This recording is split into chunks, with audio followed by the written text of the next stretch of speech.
الحمد للہ رب العالمین الصلاۃ والسلام علی خاتم النبیین وعلی آلہ وصحبہ اجمعین اما بعد فاعوذ باللہ من الشیطان الرجیم بسم اللہ الرحمن الرحیم قال اللہ تعالی فی سورۃ البقرہ تلک آیات اللہ نتلوها علیک بالحق وانک لمن المرسلین۔ ترجمہ: یہ خدا کی آیتیں ہیں جو ہم تم کو سچائی کے ساتھ پڑھ کر سناتے ہیں، اور محمد صلی اللہ علیہ وآلہ وسلم تم بلا شبہ پیغمبروں میں سے ہو۔ اللہ سبحانہ وتعالی نے قرآن کے اندر ایسے واقعات اور ایسے قصے بیان فرمائے ہیں بہت تفصیل کے ساتھ کہ جن کو کوئی ایسا شخص جس نے کبھی کوئی کتاب نہیں پڑھی اور ایسا شخص جو کہ خود لکھنا بھی نہیں جانتا اپنی طرف سے نہیں بنا سکتا۔ اور یہ محمد صلی اللہ علیہ وآلہ وسلم کے اللہ کے نبی ہونے کی بہت بڑی دلیل ہے۔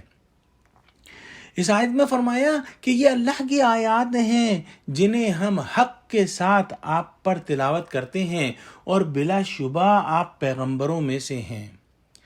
گویا جب آپ صلی اللہ علیہ وسلم نے نہ کتابیں پڑھیں نہ پرانی تاریخ سنی، کیوں کر آپ صلی اللہ علیہ وسلم کو یہ تمام واقعات کا علم ہو جاتا تھا، اور آپ لوگوں کو بتاتے تھے۔ یہ بات اس کی واضح دلیل ہے کہ یہ سب کچھ اللہ تعالیٰ نے آپ کو بتایا ہے، یعنی بلا شبہ آپ رسولوں میں سے ہیں۔ آپ ان آیات کی اور اقوام گزشتہ کی صحیح خبریں دیتے ہیں، جبکہ آپ نے کسی کتاب کا مطالعہ نہیں کیا، اور نہ ہی آپ کسی ایسے شخص کے پاس جاتے ہیں جو آپ کو ان چیزوں کی خبریں دے۔ یہ مضمون پہلے بھی کئی طرح سے سورہ بقرہ میں ہم پڑھ چکے ہیں،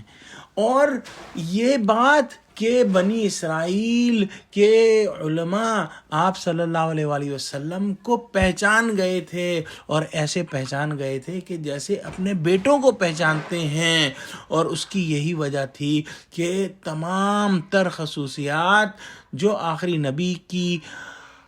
تورات کے اندر اور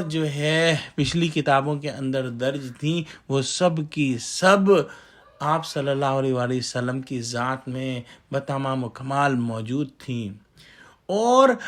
آپ صلی اللہ علیہ وآلہ وسلم کا ان واقعات کو گہرائی کے ساتھ بتانا جو کہ علماء یہود سمجھتے تھے کہ صرف ہم جانتے ہیں، یہ ان کے دل کو اس بات پر قائل کر دیتا تھا کہ آپ صلی اللہ علیہ وآلہ وسلم ہی آخری نبی ہیں، لیکن اپنی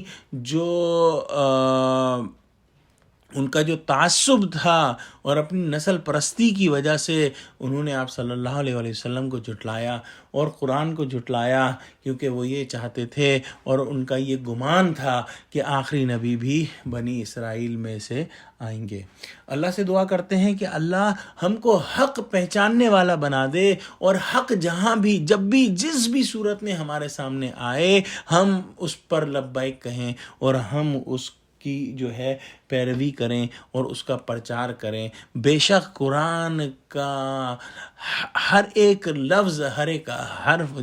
حق ہے۔ اللہ ہم کو قرآن سمجھنے اور اس پر عمل کرنے اور اس کو آگے پہنچانے والا بنا، آمین۔ وآخر دعوانا الحمد للہ رب العالمین۔ السلام علیکم ورحمۃ اللہ وبرکاتہ۔